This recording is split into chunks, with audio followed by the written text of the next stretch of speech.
সুকৌশলে হিন্দু মুসলমানের মধ্যে লড়াই করার জন্য শুভেন্দু অধিকারীদেরকে মমতা ব্যানার্জি ছেড়ে রেখেছে। এটা রেকর্ড হচ্ছে। আমি এটাও বলছি, এখানে আইভি আছে, আমার কথাটা রেকর্ড করছে। আমি দায়িত্ব নিয়ে বলছি, শুভেন্দু অধিকারীদেরকে এই জন্যই মামলা দিয়ে জেলে ভরে রাখেনি। ওদেরকে জেলের মধ্যে রাখলে মেরুকরণের রাজনীতি তাহলে এরা কিভাবে করবে? হিন্দু মুসলমান নির্বিশেষে বিজেপি তৃণমূলের বিরুদ্ধে ভোট দেবে। এরা দুজন একজন প্রধান বিরোধী, একজন শাসকে আছে, তারা বাংলা থেকে তাদের চাটাই গুটিয়ে যাবে। সেই জন্য এদেরকে ছেড়ে যারা সরকারে আছে তাদের ব্যর্থতা ঢাকার জন্য এত বড় ইন্টেলিজেন্স ফেলিওর হয়েছে। এটা আমি আমার কথাই বলছি না। সর্বদলীয় বৈঠকে যখন আলোচনা হয়েছে তখন বিজেপির পক্ষ থেকে, সরকার পক্ষ থেকে বলা হয়েছে যে তাদের গাফিলতি ছিল, অর্থাৎ তাদের ইন্টেলিজেন্স ফেল হয়েছে বলেই এই ঘটনা ঘটেছে। কিভাবে ফেল হয়েছে, কাদের জন্য ফেল হলো, তদন্ত সাপেক্ষ। কেন আমি তদন্ত সাপেক্ষ বলছি? যে কাশ্মীরে 5 মিটার 10 মিটার ছাড়া সেন্ট্রাল ফোর্স থাকে, সেখানে এসে ওইভাবে হত্যাযজ্ঞ চালালো, নারকীয় ঘটনা ঘটালো, দীর্ঘক্ষণ কোনো ফোর্স আসলো না। এটা ভেবে পারা যায়, ভাবতে পারা যায়? আমরা খোঁজ নিচ্ছি বা মিডিয়ার মাধ্যমেও দেখলাম, এই আমাদের বাংলার যে বিতিন অধিকারী তো ওনার ভাইটার নাম, আমাদের বিতান অধিকারী, তার শ্বশুর মুসের একটা স্টেটমেন্ট দেখলাম ফেসবুকে ঘুরছে। তাকে গুলি লাগার পরেও প্রায় ঘন্টাখানেক সে বেঁচে ছিল, কিন্তু ঘন্টাখানেক তাদেরকে রেস্কিউ করার জন্য বা ট্রিটমেন্টের জন্য কোনো ফোর্স এসে পৌঁছায়নি। তাহলে যেখানে 5 মিটার 10 মিটার ছাড়া ফোর্স থাকে, সেখানে অল্প সময়ের মধ্যে এসে পৌঁছালো না। ভাবতে পারা যায়, মানে প্রশ্ন আসছে না মাথায়? এই প্রশ্ন যাতে না তোলে, এই প্রশ্নটা সমাজের বিভিন্ন স্তর থেকে উঠে আসে, সেই জন্যই ঘুরিয়ে একটা কি হচ্ছে যে উভয় সম্প্রদায়ের মধ্যে একটা অস্থিরতার বাতাবরণ তৈরি করে দাও। সেই বাতাবরণের তৈরি করার দায়িত্ব কারা নিচ্ছে? এই শুভেন্দু অধিকারীরা, এই সুকান্ত মজুমদারেরা, এই দিলীপ ঘোষেরা। এরা এই কেন্দ্র সরকারের ব্যর্থতা ঢাকা দেওয়ার জন্য এই ধর্মীয় বিভাজন তৈরি করার চেষ্টা করছে। এরা এতটাই এক্সাইটেড হয়ে যাচ্ছে, আমার আগে মাস্টার সাহেব বললেন মুখ্যমন্ত্রী হওয়ার স্বপ্ন দেখেছে, এতটাই এক্সাইটেড হয়ে যাচ্ছে যে মুখ্যমন্ত্রী হতে হবে। আমার দেশে থেকে দেশের আপনার আইনসভার মধ্যে, রাজ্যের একটা আইনসভার মধ্যে থেকে দেশের সরকারি রাস্তা ব্যবহার করছেন, দেশের সমস্ত ফ্যাসিলিটি নেওয়ার পরেও দেশ বিরোধী স্লোগান দিচ্ছে এরা। শুনেছেন তো? কিন্তু দুর্ভাগ্যের বিষয়, আমার রাজ্যের মুখ্যমন্ত্রী কি করছে? এই তো সুযোগ ছিল, ও নাকি বলে বিজেপির বিরুদ্ধে খুব বেশি লড়াই করব। তাই বিজেপির পশ্চিমবাংলার টপ লিডারদের মধ্যে একটা শুভেন্দু অধিকারী। তাহলে শুভেন্দু অধিকারী যখন দেশ বিরোধী স্লোগান দিয়েছে, তাহলে তাকে তো এই সময় ধরে তো জেলের মধ্যে রাখতে পারত।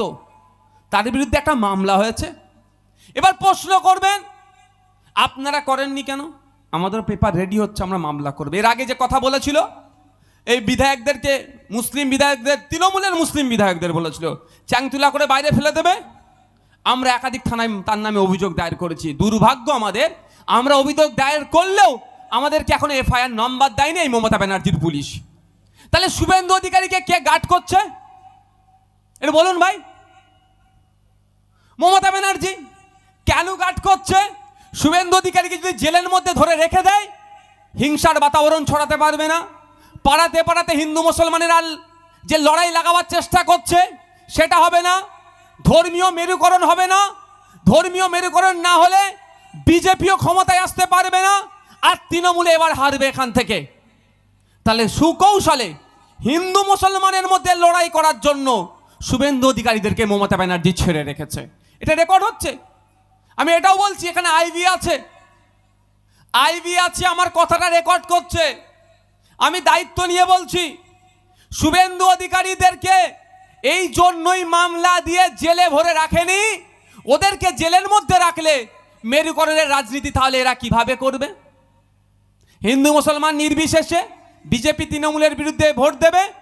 এরা দুজন একজন প্রধান বিরোধী, একজন শাসকে আছে, তারা বাংলা থেকে তাদের চাটাই গুটিয়ে যাবে, সেই জন্য এদেরকে ছেড়ে রেখেছে। কদিন আগে একটা মহিলার বক্তব্য শুনেছেন? পুলিশ সরিয়ে দিলে কি হবে না কি সব বলছিল, হ্যাঁ টাইম ফাইম চাইছিল। আমি বলি একটা কথা, আচ্ছা কথাটা কি সংবিধানের মধ্য থেকে বলেছে?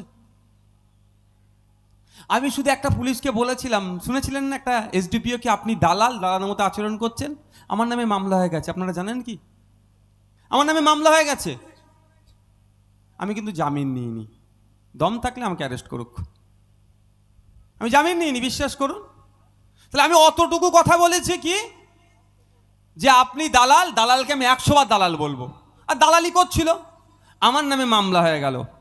আর যে বলছে 5 মিনিট টাইম দিলে মুসলিমদের সম্পর্কে গালাগালি দিয়ে, গালাগালি তোটা শুধু তাই নয়, মমতা ব্যানার্জিকে হুমকি দিয়েছে, রাজ্যের মুখ্যমন্ত্রীকে, তার বিরুদ্ধে মামলা হয়েছে?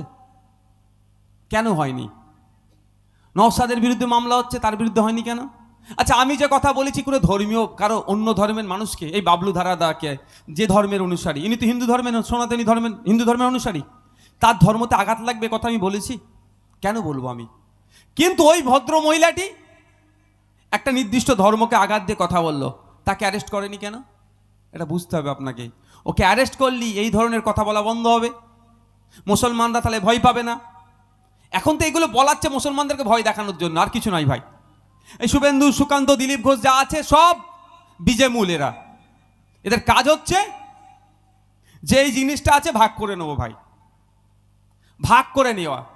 এই যে পশ্চিমবাংলায় 10.5 কোটি মানুষ আছে, এ ভাগ করে নেবো, তুমি কিছু নাও আমি কিছু নেই, আমি 10 বছর 15 বছর 20 বছর চালাই, পরে তুমি আবার নেবে, দায়িত্ব নেবে, এটাই তো চলছে। যাতে না জাল ছিঁড়ে বেরিয়ে যায়, সেই জন্য এরা কি করছে, এমন ফন্দি করছে, বলে গুছিয়ে তুলতে হবে না, আগেই যে কোলে উঠে বসে থাকবে মমতা দিদি, মুসলমানরা এটা এই জায়গা তৈরি করছে। এটা বুঝতে হবে আপনাদেরকে। এরা বলছে, আচ্ছা এত বড় ঘটনা ঘটে গেল, মমতা ব্যানার্জির কোনো কথা আছে সেইভাবে? কেন্দ্রের বিজেপির বিরুদ্ধে কোনো কথা আছে? কদিন আগেই বললেন না, আমি মোদিকে ভালো লাগে, অমিত শাহ খারাপ। বর্ডারে যারা থাকেন কার আন্ডারে থাকে? সব প্রধানমন্ত্রীর আন্ডারেই সবটাই, কিন্তু স্পেশাল দায়িত্ব কার? Amit Shah, central home minister তিনি। তাহলে এই সময় তো অমিত শাহকে বলে ধুনার, তাই না? একবারের জন্য বলেছে অমিত শাহর পদত্যাগ চাই? এটা বুঝতে হবে আপনাকে আমাকে। কেন বলছে না? বললে মমতা ব্যানার্জি বললে পদত্যাগ করে দেবে, না বললে করবে না, এরকম ব্যাপার নয়। কিন্তু এটা কেউ আপনার গ্রামে বলতে পারে, কিন্তু একটা রাজ্যের মুখ্যমন্ত্রী যখন হোম মিনিস্টারের ওপরে আওয়াজ তুলবে, হোম মিনিস্টারের কার্যকলাপ নিয়ে যখন প্রশ্ন করবে, তখন তাকে জবাব দিতে বাধ্য যুক্তরাষ্ট্র পরিকাঠামোতে। সেইভাবে তুলছে না। একটা পাড়ার বাচ্চা ছেলে মেয়ে যে কথা বলছেন, মমতা ব্যানার্জিও এক কথাই বলছেন। তাহলে উনি মুখ্যমন্ত্রী আর আপনার পাড়ার বাচ্চা ছেলে তফাৎ কি রইল ভাই? এ কথা বলছি, আমাকে আবার সুযোগ খুঁজবে কোথায় মামলা দেওয়া যায়, উনি আমি ভেবে পাই না, ভাবি না। আমার মালা বড় হচ্ছে, মামলার মালা বড় হচ্ছে। 14টা ছিল, 13টা ছিল, আরো 5খানা দিয়েছে, 18টা হয়েছে, মালা বড় হচ্ছে। জন্ডিসের সময়, এখন নেয় কি বলতে পারবো না, একটা সময় ছিল জন্ডিস হলে একটা মালা দিত না? মেলাটা যখন বড় হয়ে একদম নিচের দিকে নেমে যাবে, কি ওষুধপত্র তো অনেকে খায়, খেতে হবে, কিন্তু মালা অনেক জায়গায় ব্যবহার করতে তো ভাই। তাহলে যখন দেখবেন মালা বড় হয়ে যাবে, তখন মানে জন্ডিস তোমার, তুমি ফ্রেশ হয়ে গেছো। তো মালা দিচ্ছে বাড়তে বাড়তে, যখন পায়ের নিচে নেমে যাবে মাল, মানে মামলার মাল খালাস, যেটা হয়েছে কি বলে ওটাকে, মামলার যেটা দিয়েছে খালাস, ফ্রেশ হয়ে যাব। আমি চাইছি আরো মামলা দিক, কিন্তু হক কথা বলে যাব, কারো ফাটলো চুটলো দেখার দরকার নেই। আমি আপনাদের এটা বোঝাবার কথা বলছি ওই জন্যই, যে বলার টাইমটা এখন, হ্যাঁ এখন হচ্ছে দেশে যারা সরকার চালাচ্ছে তাদের সাথ দেওয়া, সন্ত্রাস নির্মূল করতে ইন্ডিয়ান সেকুলার ফ্রন্ট ছোট্ট একটা রাজনৈতিক দল হলেও দেশের সরকার যে সিদ্ধান্ত নেবে সন্ত্রাসবাদীদেরকে নির্মূল করতে, আমরা সেটাকে সমর্থন করছি। কিন্তু সাথে সাথে দেশের যারা সরকার চালাচ্ছে তাদেরকে প্রশ্ন করছি, 2019 সালে যে পুলওয়ামাতে যে অ্যাটাক হয়েছিল, 300 কিলো বিস্ফোরক নিয়ে এসে আমাদের সেনাদের উপর আক্রমণ চালিয়ে 40টা সেনাকে শহীদ করেছিল। 6 বছর হয়ে গেল, কজনের বিরুদ্ধে ব্যবস্থা গ্রহণ হয়েছে, কারা কারা যুক্ত আছে সেটার উত্তর দিতে হবে। এই প্রশ্ন করছে বলেই আমরা সাম্প্রদায়িক হয়ে যাচ্ছি। এই প্রশ্ন কেন মমতা ব্যানার্জি করতে পারছে না? এই প্রশ্ন তো মমতা ব্যানার্জির করা দরকার। আপনি বলছেন তো বিজেপির বিরুদ্ধে, এই তো সুযোগ প্রশ্ন করা, এই তো সুযোগ ওদের কাছ থেকে উত্তর বার করা। করবে না, কারণ সেই বীজমূল তথ্য তাহলে তো ভুল হয়ে যাবে। আমি দায়িত্ব নিয়ে বলছি, এরা একে অপরের পরিপূরক। দুটো উদাহরণ দিয়ে আমি অন্য কথায় আসব। কদিন আগে হিন্দু সমাজের প্রায় 140 বছর পর পর একটা এটা হচ্ছে এলাহাবাদে কুম্ভতে তারা স্নানের একটা ধর্মীয় একটা প্রোগ্রাম হয় না, প্রায় 140 বছর ছাড়া ছাড়া হয়, এই এটা মহাকুম্ভ যেটাকে বলা হয়। সেখানে হিন্দু ভাইদেরকে ডেকে নিয়ে তো খুন করলো এক প্রকার। বিজেপি সরকার চাপে ছিল, ঘরে বাইরে চাপ, লোকসভার মধ্যে চাপ, রাস্তাঘাটেও চাপ। জবাব দিতে হবে। এই যে হিন্দুদেরকে হত্যা করা কেন হলো, এর জবাব চাই। ওখানে পুণ্যার্থীদের জন্য সঠিক ব্যবস্থা করতে পারেনি বলেই দুর্যোগ হয়েছে, অনেক হিন্দু ভাই ক্ষতিগ্রস্ত হয়েছে, বাংলারও ছিল। তো এই জবাবটা যখন চাওয়ার জন্য সারা ভারতবর্ষের মানুষ আওয়াজ তুলছে, তখন আমরা কি দেখলাম? হুগলি, আপনাদের মনে পড়ে না, আপনাদের এটা না, এটা তো আমাদের শ্রীরামপুর পড়ছে। হুগলি লোকসভার মাননীয় এমপি মহাশয়া তৃণমূল কংগ্রেসের সিম্বলে জিতেছেন। তিনি কোথায় গেলেন? কুম্ভ মেলাতে চলে গেলেন। স্নান করার পরে তিনি বার্তা দিচ্ছেন যে এর থেকে ভালো পরিষেবা আর হয় না। মানে বুঝতে পারলেন? সার্টিফিকেট দিয়ে দিল দিদির পক্ষ থেকে, দাদাকে ক্লিন চিট দিয়ে দিল যে দাদার কিছু দোষ নয়। দাদা গাড্ডায় পড়ে গিয়েছিল, জবাব চাইছিল মানুষ যে জবাব দিতে হবে। কেন ওখানে ধর্মীয় অনুষ্ঠানটাকে ঠিকঠাক করে আপনারা কন্ডাক্ট করতে পারেননি? কারণ প্রায় 7,000 কোটি টাকার প্রজেক্ট ছিল। কেন্দ্র সরকার 2,000 কোটি টাকা মতো দিয়েছিল, আর রাজ্য সরকার উত্তরপ্রদেশ সরকার প্রায় 5,700 কোটি টাকা বরাদ্দ করেছিল। তাহলে এই 7 থেকে 8,000 টাকা দিয়ে তোমরা কি করেছো? মানুষকে পরিষেবা দিতে পারছো না, মানুষকে খুন হতে হলো চাপাচাপিতে। যখন এই প্রশ্ন উঠছিল, চলে গেলেন রচনা ব্যানার্জি মহাশয়া, গিয়ে ওখানে স্নান করার পরে কি বললো যে এর থেকে ভালো আর হয় না, মানে কি বাঁচিয়ে দিল। ঠিক একইভাবে আমার রাজ্যে যখন তিলোত্তমাকে নিয়ে সারা রাজ্য যখন তোলপাড়, দেশও তোলপাড়, দেশের বাইরে যখন প্রতিবাদ সংগঠিত হচ্ছিল, সেই সময় আমরা কি দেখলাম? রাজ্য পুলিশের উপরে ভরসা না রাখার জন্য সিবিআইয়ের উপরে তদন্ত ভার দিয়ে দিল। ভালো কথা, আমি একটাও ভরসা করতে পারি না। সিবিআই সাকসেস রেট দেখলে দেখা যাবে শুধু নামকাস্তে সিবিআই, ও সিবিআইয়ের থেকে ভালো কাজ যদি, মানে আমি ওদেরকে অপমান করছি না, এই সিভিক ভলেন্টিয়ার করে দেবে। যথেষ্ট শিক্ষিত সিভিক ভলেন্টিয়ারগুলো যারা আছে, সমকাজে সমবেতন তাদের দেয় না, কনস্টেবলের থেকে বেশি কাজ করে দেয় এরা, যারা সিভিক ভলেন্টিয়ার আছে, যথেষ্ট মেধাযুক্ত এরা। যাক, সিবিআই হাতে দায়িত্ব নিল। আমরা ভাবলাম এবার আমি নয়, অনেকে ভাবছিল, আমি ভাবিনি একবারের জন্য যে এবার কিছু হয়ে যাবে। কি দেখলেন? শিয়ালদা কোর্টে যখন চার্জশিট ছিল, এই যখন অর্ডার দিল, কি দেখলাম? ওখানে উল্লেখ করে দিয়েছে, মানে আলোচনাও হয়েছে যে ক্যালকাটা পুলিশ যে তদন্ত করেছে ওই তদন্তটাকে সিবিআই চালিয়ে দিয়েছে, মানে ওটা আর নতুন করে তদন্ত করেনি। তাই দাদা দিদি গাড্ডাই পড়লো, সিবিআই এসলো। সিবিআই কারা পরিচালনা করে? অমিত শাহ পরিচালনা করে। বুঝতে পারছেন? আজকে অমিত শাহের বিরুদ্ধে কেন কথা বলছে না? কেন কথা বলছে না বুঝতে পারছেন তো? সিবিআইটাকে কে চালায়? অমিত শাহ চালায়, অমিত শাহ। বুঝতে পারছেন তো? সিসিটিভি ফুটেজে বলছে 55 জন মতো, 54-55 জনকে দেখা গিয়েছিল। ওই সময় আমার বোনটা, আমার বাড়ির মেয়েটা, আপনার আমার বাড়ির সন্তানটাকে যখন খুন করে তারপরে ধর্ষণ করিয়েছিল মাইন্ডকে ডাইভার্ট করার জন্য, তখন 54-55 জন যাতায়াত করেছে। কিন্তু সিবিআইয়ের চোখে আল্লাহ জানে কি পড়েছে, কাউকে চিনতে পারেনি। স্বাভাবিকভাবে দিল্লি থেকে আসছে, সিবিআই নাও চিনতে পারে। কিন্তু সিবিআই তো এটা উচিত ছিল ওই 54-55 জনের মুখটা, ছবিটা ফেসবুকে বা সোশ্যাল মিডিয়ায় বা পেপারে দিয়ে এদের পরিচয় জানার জন্য পাবলিক ডোমিনে ছেড়ে দেওয়া। আমি কি ভুল বলছি ভাই? আপনাদের খারাপ লাগছে নাকি? একটু সরাসরি দিলে ভালো লাগবে, একটু সাড়া দেবেন। ও ছাড়তে পারতো তো ফেসবুক থেকে শুরু করে সোশ্যাল মিডিয়া, বিভিন্ন পেপার পত্রিকার মাধ্যমে, যে এই 55 জনকে আপনারা চিনতে পারেন নাকি, দেখুন তোদের নাম ঠিকানা কি আছে, আমরা তদন্তের স্বার্থে এদেরকে একবার জিজ্ঞাসাবাদ করব। করেছে কি? করেনি। করলেই তো তৃণমূলের দামাল ছেলেরা ফেঁসে যাবে, করলেই তো দিদির ভাইপোরা ফেঁসে যাবে। তো দিদি গাড্ডাই পড়েছে, দাদা সামলাবে। আর দাদা আজকে কাশ্মীরের ঘটনাতে গাড্ডাই পড়েছে, আমার দিদি ওই জন্য চুপ আছে।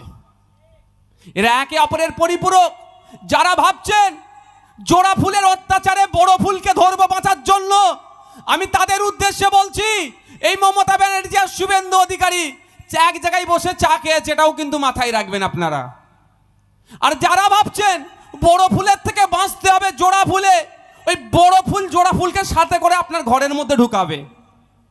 2016 সালে বড় ফুলের 2-3টে এমএলএ ছিল, আর 2021 এনে 77-এ পৌঁছে দিয়েছে। আর 2026-এ যদি মনে করেন বড় ফুলকে আটকানোর জন্য জোড়া ফুলই ভালো, দেখবেন আপনার ঘরের বেডরুমের মধ্যে বড় ফুলকে হাজির করে দেবে। এটা মাথায় রাখবেন। তাই সময় হয়েছে, এক্সপায়ার হয়েছে। এই যে ফুলটা আমাকে দিল আজকে, বুকে ফুলের বুকেটা দিয়েছে, ফ্লাওয়ার্স বুকে, এটা আমি যদি ঘরে গিয়ে যত্ন করে রাখি কদিন রাখতে পারবো ভাই? 2 দিন, 4 দিন, 6 দিন, 1 সপ্তাহ। 1 সপ্তাহের পরে শুকাবে, শুকানোর পরে যদি না ফেলে দিই কি হবে? এটা পচবে, পচার পরে কি হবে? পোকা জন্মাবে। আর এই পোকা কি হবে? ঘরে ঘুরবে। আমার বাড়ির শিশু থেকে শুরু করে বড় যদি গায়ে উঠে কানে টানে নাকে ঢুকে যায়, আমার ক্ষতিগ্রস্ত হবে। তাই আজকে আপনাদের একটা কথা বলে যাই, 2টো ফুল এক্সপায়ার হয়েছে, সময় এসেছে সার গাদায় ফেলুন।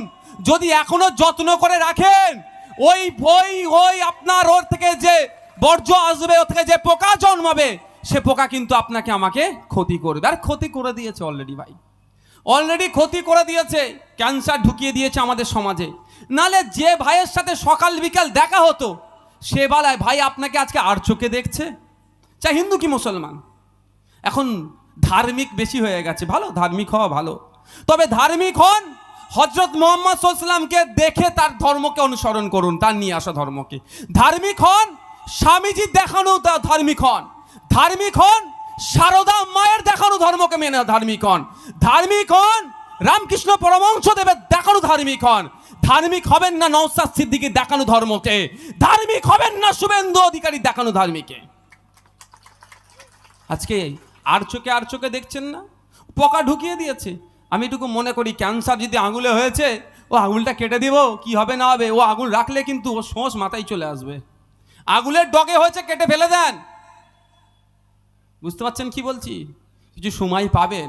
তো এখন যে নোংরামি আমাদের সমাজে ঢুকিয়ে দিয়েছে, এটাকে বিষ স্প্রে করে এটাকে মারতে হবে। যদি মারতে না পারেন, আপনার মাথায় পর্যন্ত পৌঁছে যাবে। আর মাথায় পৌঁছালে যদি বলে করেন দিদি আমি মুসলমান, আমাকে দিদি বাঁচিয়ে নেবে, দিবা স্বপ্ন হচ্ছে। আর যদি মনে করেন আমি হিন্দু, আমাকে শুভেন্দু অধিকারী বাঁচিয়ে নেবে, এও দিবা স্বপ্ন হচ্ছে। এই তিলোত্তমাটার ধর্মীয় পরিচয় কি ভাই? এটা বলুন না। কটা বাজে? তিলোত্তমা ধর্মীয় পরিচয়টা একটু বলুন না রে ভাই। মুসলমান, হিন্দুকে বাঁচানোর দায়িত্ব তো শুভেন্দু অধিকারী নিয়েছে। হিন্দু হিন্দু ভাই ভাই স্লোগান দিচ্ছে, বলছো তো ভাই, হিন্দু হিন্দু ভাই ভাই স্লোগান দিচ্ছ তো।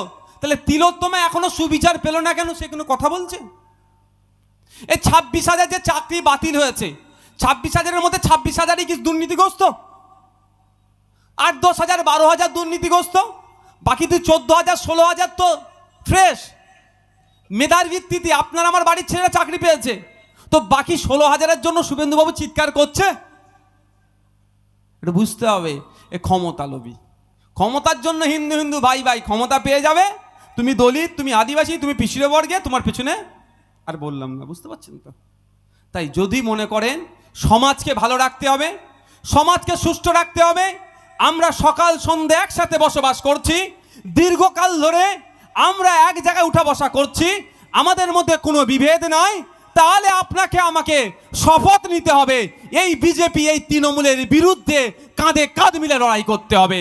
এই বিজেপি এই তৃণমূল থাকলে সমাজে কোনোদিন একসাথে এরা আমাদেরকে বসবাস করতে দেবে না। তার প্রমাণ আমি একটা নয় একাধিক আছে, একটা নয় একাধিক প্রমাণ আছে। যদি মনে করেন না এদেরকে এরাই আমাদের বাঁচাবে, তাহলে সেই দিন আসছে যেদিন আপনারা ঘুম থেকে উঠে বলবেন এ কি সকাল, রাতের চেয়ে অন্ধকার। সেদিন আসছে। তাই বন্ধুগণ যারা উপস্থিত হয়েছেন, আমি অনুরোধ করবো এটাই, রাজনৈতিক মতপার্থক্য থাকবে, এটা স্বাভাবিক ব্যাপার। যার যাকে ভালো লাগবে ভোট দেবে, এটা স্বাভাবিক ব্যাপার।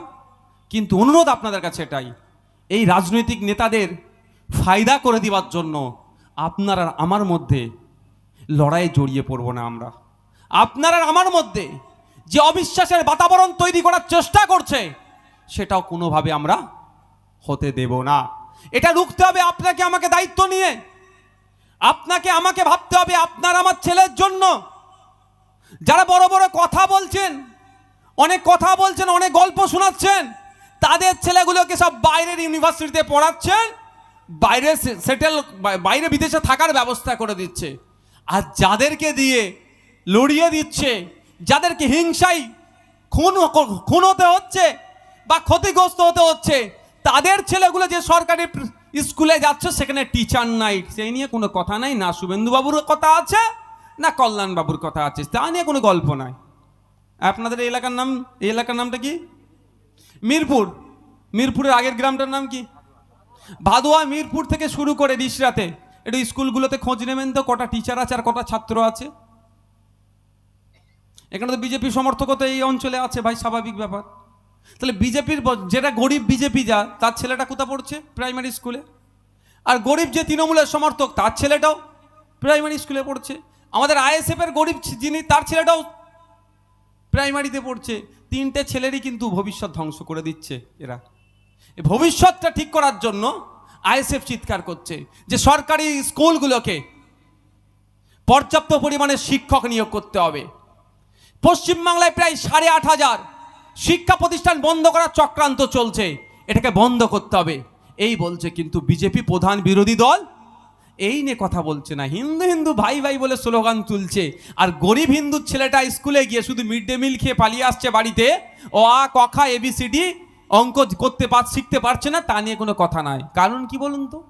ও ভালো করে জানে বিজেপি আর তৃণমূলে ভালো করে জানে, গরিবের ছেলেগুলো যদি পেন ধরা শিখে যায় তাহলে লাঠি ধরাবো কাকে দিয়ে ভাই? গরিবের ছেলেগুলো যদি প্রশ্ন করতে শুরু করে দেয় যে তুমি মাইনরিটিকে এত ভালোবাসো বলছো, মাইনরিটিতে খাদে বরাদ্দ 5,000 কোটি টাকা, 5,500 কোটি টাকা বরাদ্দ হলেও খরচ করছো মাত্র 2,000 কোটি টাকা।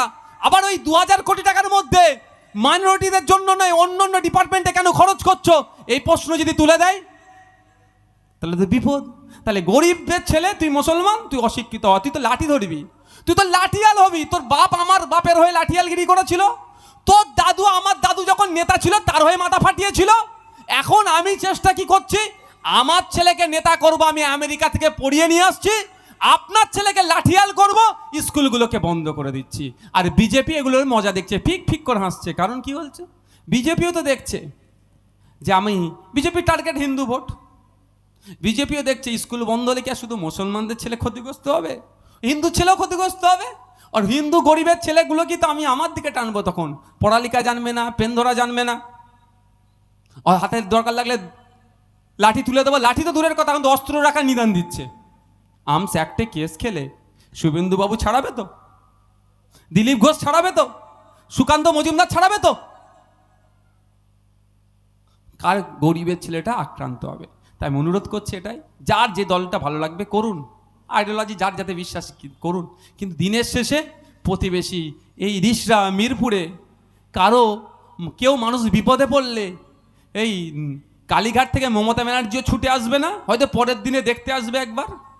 আর থেকে কি বলে বাড়িটা কোথা, মেদিনীপুর থেকে শুভেন্দু অধিকারী ছুটে আসবে না। এই গ্রামের কিছু হলে এই গ্রামের মানুষকেই কিন্তু আগে বেরোবে, চাই হিন্দুর ক্ষতি হোক আর মুসলমানের ক্ষতি হোক, মানুষ বেরোবে আগে বিপদ থেকে তাকে উদ্ধার করার জন্য। তো এই ভ্রাতৃত্ব এইটা নষ্ট আপনারা করবেন না রাজনৈতিক নেতাদের ফাঁদে পড়ে। এখন তো সমস্যা হয়ে গেছে, এখন মুসলমানের সংখ্যাও বেড়ে গেছে, হিন্দুর সংখ্যাও বেড়ে গেছে, সব স্বঘোষিত। ওই বলছে কলেমা পড়, এই ধরনের সংখ্যা বেড়ে গেছে। তো এইটার থেকে, এই সংখ্যা বাড়ার থেকে প্রকৃত অর্থে ধার্মিক হও। আমি ধার্মিকতার পক্ষে। আমি মনে করি যে যত বড় ধার্মিক সে তত বড় সেকুলার। আমি মনে করি যে রামকৃষ্ণ পরমহংসদেবের আদর্শ নিয়ে চলবে, যে স্বামীজির আদর্শ নিয়ে চলবে, যে সারদা মায়ের আদর্শ নিয়ে চলবে, সে অন্যকে কোনোদিন হিংসা করার কথা ঘৃণা করবে না। যে হযরত মুহাম্মদ সাল্লাল্লাহু আলাইহি ওয়াসাল্লামের আদর্শ নিয়ে চলবে, সে অন্য কাউকে হিংসা করতে পারবে না। এটা আমি মনে করি, আর বাস্তবিক। কিন্তু এখন কি হচ্ছে, তার উল্টো হয়ে যাচ্ছে। গেরুয়া বসন পরে আর দাড়ি টুপি রেখে সব থেকে ভুল কাজগুলো করছে। গেরুয়া বসন কারা পড়বে? গেরুয়া বসনের কি আছে? গেরুয়া বসনটা হচ্ছে ত্যাগের প্রতীক, আর এরা এখন ভোগের প্রতীক বানিয়ে দিয়েছে। দাড়ি টুপিটা বিশ্বাসের একটা জায়গা ছিল একটা সময়, আর এখন অবিশ্বাসের জায়গা তৈরি করছে। কারণ দাড়ি টুপি রেখে যত নোংরামি করছে, আর গেরুয়া বসন পরে তত নোংরামি করছে। তাই আমাদের সময় এসেছে, যারা অন্যায়ভাবে এই গেরুয়া বসন পরে, গেরুয়া বসনকে সামনে রেখে, দাড়ি টুপিকে সামনে রেখে সমাজের মধ্যে বিশৃঙ্খলা করার চেষ্টা করবে, হিন্দু মুসলমান নির্বিশেষে গেরুয়া বসন তাদের কাছ থেকে খুলে নিতে হবে। তাদের দাড়ি টুপির মধ্যে যে অন্যায় কাজ করবে তাদেরকে সমাজ থেকে প্রত্যাখ্যান করতে হবে, হিন্দু মুসলমান নির্বিশেষে। আপনি যদি মনে করেন আমি হিন্দু, ও গেরুয়া বসন পরে অন্যায় করছে, আমি দেখে এড়িয়ে যাব, আপনি যদি মনে করেন আমি মুসলমান, ও দাড়ি টুপি রেখে অন্যায় কাজ করছে, আমি না দেখে এড়িয়ে যাব, সমাজ ধ্বংস হয়ে যাবে। হিন্দু মুসলমান নির্বিশেষে আওয়াজ তুলতে হবে। তুমি গেরুয়া বসন পরে, ত্যাগের প্রতীক পরে তুমি যদি ভোগের কাজ করো, তোমার বিরোধিতা আমরা করব। একইভাবে দাড়ি টুপি রেখে যদি তুমি কোনো অন্যায় করো, তোমারও আমরা প্রতিবাদ করব। এই কনফিডেন্সটা মনের মধ্যে আনতে হবে, এই শক্তিটা যোগাতে হবে। আর নাহলে যদি মনে করেন এই অপরাধী ধর্ম দিয়ে বিচার করবেন, এই অবস্থা হবে। ঝন্টু আলী মল্লিক, ঝন্টু আলী শেখ, তার দাদাও আর্মির একটা অফিসার, কি বলল যে আমরা আর্মি, এটা আমাদের পরিচয়। এটা তো পরিচয় হওয়া দরকার। সে সন্ত্রাসবাদীদের সাথে লড়াই করে শহীদ হয়েছে, আর সন্ত্রাসবাদীরা আমার 27টা ভাইকে শহীদ করেছে। ভাবতে পেরেছেন? এর বিরুদ্ধে ঐক্যবদ্ধ হয়ে লড়াই করতে হবে।